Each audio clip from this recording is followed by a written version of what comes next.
So you want to know how Russ made Take You Back? Well, I've got a free FLP for the download link below, and I'm going to show you how to make it in 20 seconds. That's right, in 20 seconds I'm going to show you how to put together a super smooth R&B beat, getting tens of millions of views in the first few weeks, from an artist that gets gazillions of streams, featuring one of the finest female vocals in the game from an artist who also gets gazillions of streams. And if you learn to do this too, you can also buy your mum a house in cash and a mansion in cash for yourself with a swimming pool with your logo on it. So let's go. Take a kick, layer the kick, get a snare, layer the snare, add hats, add guitar, 3 chords, with the guitar, with the bass, and you're done. Take you back, who am I if I can't take the heat? Take you back, let's be real, cause you're taking back me. This is hard, but I love you, we fucked up, that's just life. Take me back, I take you back, yeah. Hey guys, it's Kobi McCoull, and welcome back to another episode of Tuesday Tunes. Now, if you actually want to see how Take You Back was made, I'll get into the full details of the breakdown just now. As you can see by the intro, it is actually a very simple construction overall. The key comes with tasteful simplicity and the attention to subtle detail that really turns it from just a mediocre beat to something that's really smooth and enjoyable to listen to. I should probably also add at this point that if you really want to get to Russ's level, you probably want to spend at least 10 years working on your production skills, your networking, your business management, and your vision as an artist, because there's a hell of a lot that actually goes into being able to use simplicity tastefully, and not just anybody gets to work with a vocalist like Kehlani without putting in some serious years of hard work, showing up every day and being extremely consistent. So unfortunately, it doesn't take 20 seconds of inspiration, but the really cool thing is that it is actually possible to make something like this happen. You just got to dream it, do the work, and then make it reality. So back to the breakdown. The core element is the guitar, which is just a simple 3-chord progression that also has a couple of little riffs mixed in together.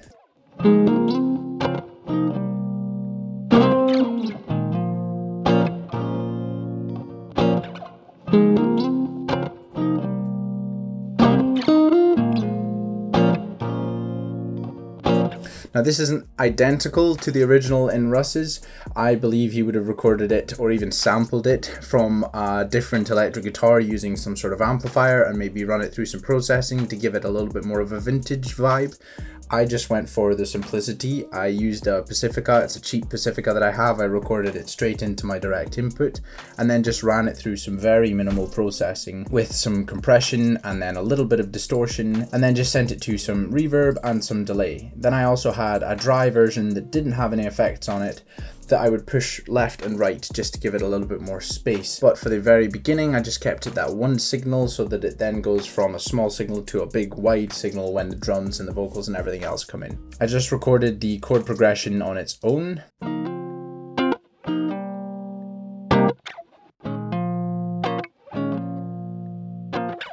And then recorded the little riffs on top of it separately.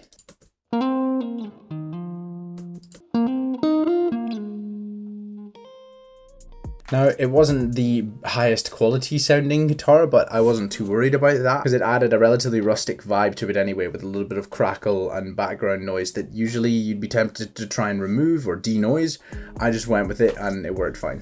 That chord progression just repeats throughout the whole song, and it's just taken on and off to add emphasis in different places, and at the very end, when it's only the vocal and the guitar, I just reduce it back down to one clear signal again that's panned across to the right, and then the little licks on top too. And that was the guitar. The next element of similar importance to the guitar and the key driver of the whole track are the drums. Now, I layered both the kick and the snare in this because I wanted them to be both thick and full. Now, ideally, if I could have found a kick and a snare that did that job without the layering, that would be better, as it's easier to control and mix together. But because I didn't want to spend forever searching through for sounds that worked, and I knew that it was possible to layer the two sounds together, after attempting that and getting a decent result relatively quickly, I thought, yep, I'm happy with that. I'm just going to roll with it. Most of the time, some of the coolest snares that you hear are kind of a combination of a snare and a clap and a click and a snap.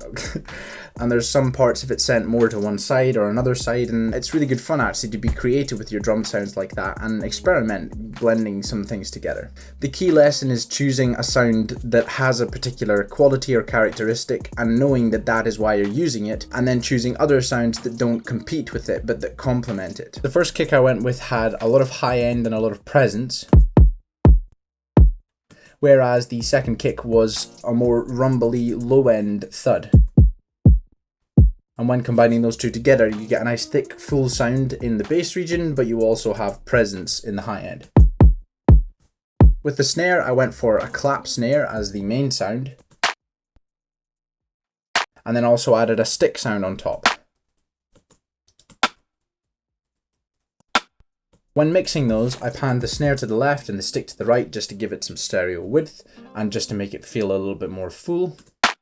And together, that was the sound I ended up with. I also added a tiny little bit of reverb to the stick, but I also took the wet level right down. I also turned it down here within the effects chain because I just wanted it to be extremely subtle. If I turned that right up, it would just sound far too washed out.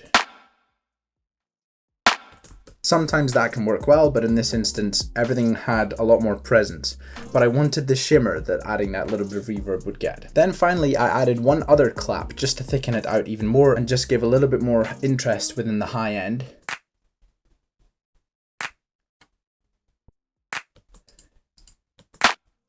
And this just adds a little bit more texture and interest to the sound as well. Then the final drum element is just the hats, and it's all the same sample, but just pushed around into various different places.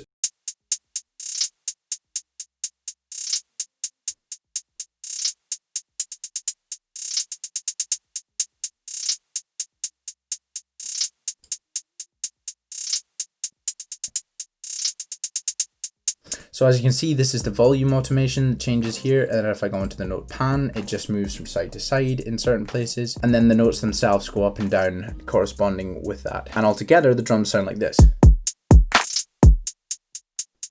Yeah, with the guitar.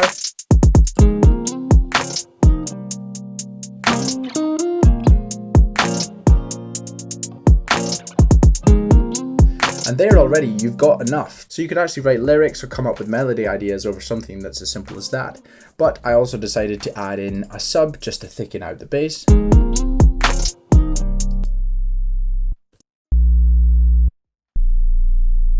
Now the sub I made in Serum, and I just went for a relatively simple melody line. I didn't want it to be overpowering or to be sliding about all over the place. I just wanted it to be thick, warm and full. I then sidechained the kick to that sub just to make everything gel together and move smoothly with the track. And that is the whole instrumental. With the vocal, once again, simplicity was the goal. I essentially had one main vocal line all the way through, and then also just added one or two layers in the choruses just to fill things out a little bit, including a harmony and the very final chorus, which was a falsetto harmony and then a chest voice harmony that I panned left and right to go along with the main chorus in the middle. Take you back, who am I if I can't take the heat?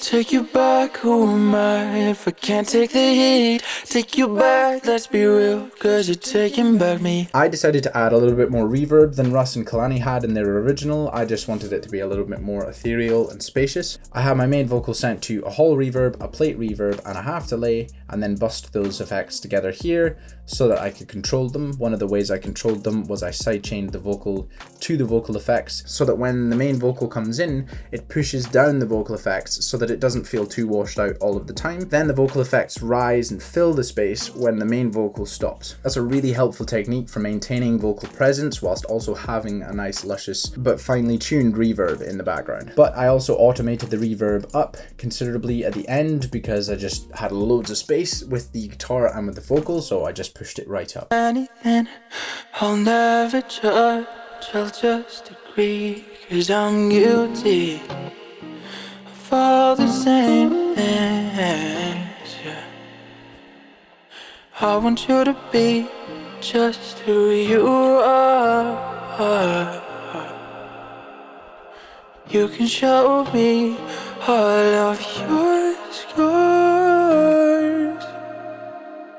Now for my vocal chain, I had a couple of Slate digital plugins and a few other compressors and some EQ on there, but in order to actually export it all and to allow it to play for the free FLP, I needed to print my vocal chain out through those plugins. So the plugins that are there now are just the stock plugins that I used. I have a main vocal channel and I also have a vocal layer channel, and the layer channel is just used in the choruses. Don't do me bad, don't prove me wrong. Where I just sang an octave below, or at the final chorus when I added in harmonies. One of the key things when recording a vocal like this is maintaining the relaxed R&B soul in it, whilst also giving good diction and pronunciation.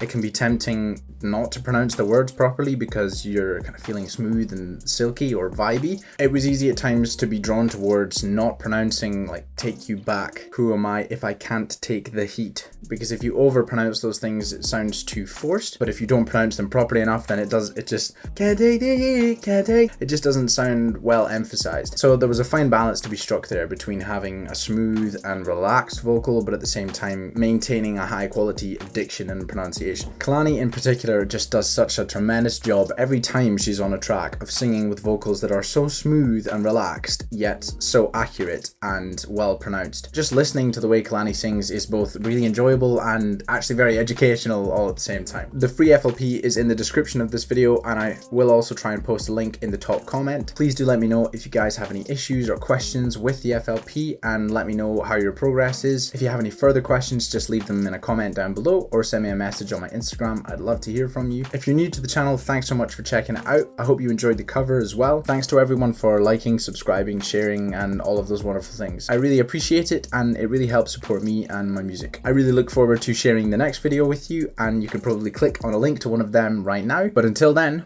bye!